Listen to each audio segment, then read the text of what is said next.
The minor sixth interval is a distance of 8 frets, or 8 half steps. And doing that on one string as a guitar player is not too convenient, so we'll be doing it on 2 different strings. I'll put my first finger here on 5, and if I put my pinky on 8 on the next string, that will actually constitute a minor sixth interval. I went from an A to an F right there, all right? I could have also done that like this. I could have played A with my ring finger, and I could have played F with my first finger right here by skipping a string and going 2 frets back.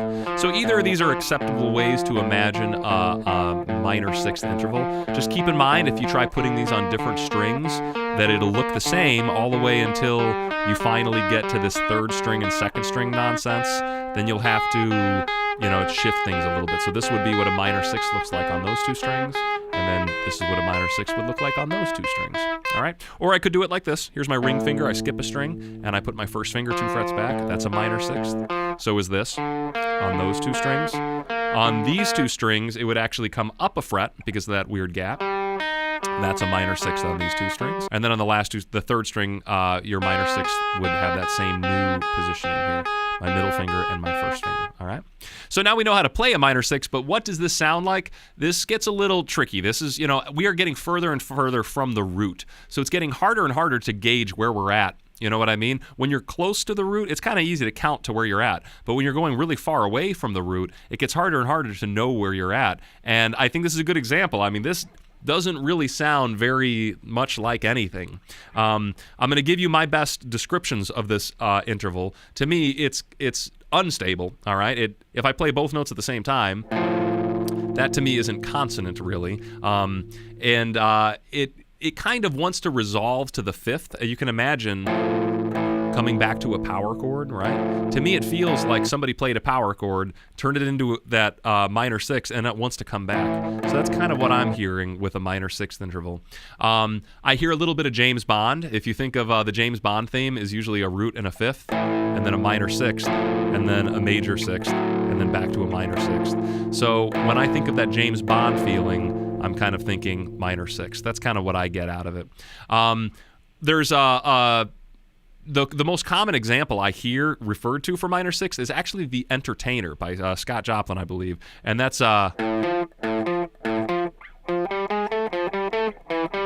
this jump right here. Bum, bum, bum, bum, bum, bum. That is a minor sixth interval.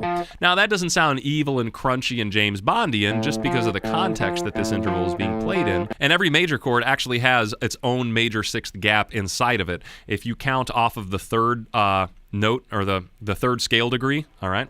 So, for example, if I'm in an A major chord, let's just take a listen to the A major chord, for example.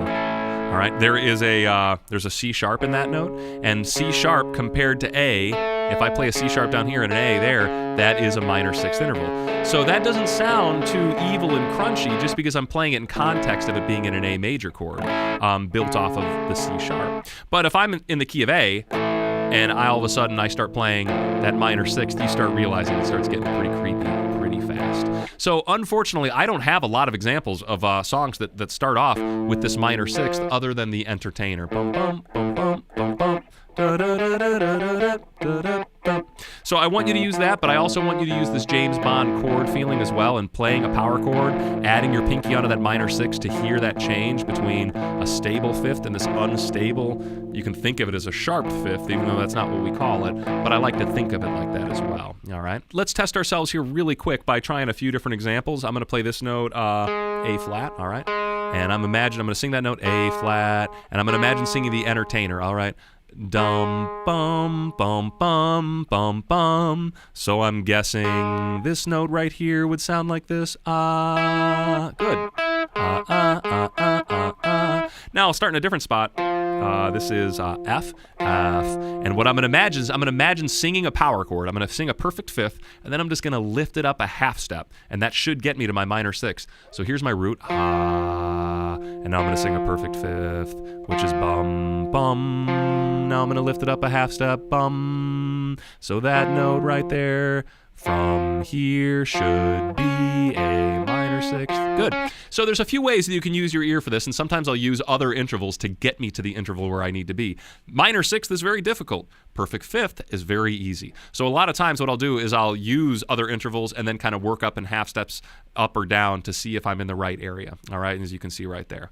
So nasty stuff. There's going to be a few more easy ones, but going from here on out, it's getting further and further from the root, so you can expect that these intervals will get harder and harder as we approach the octave, when it'll finally get a little bit easier. All right, so let's move on to the next interval, which is going to be a major sixth.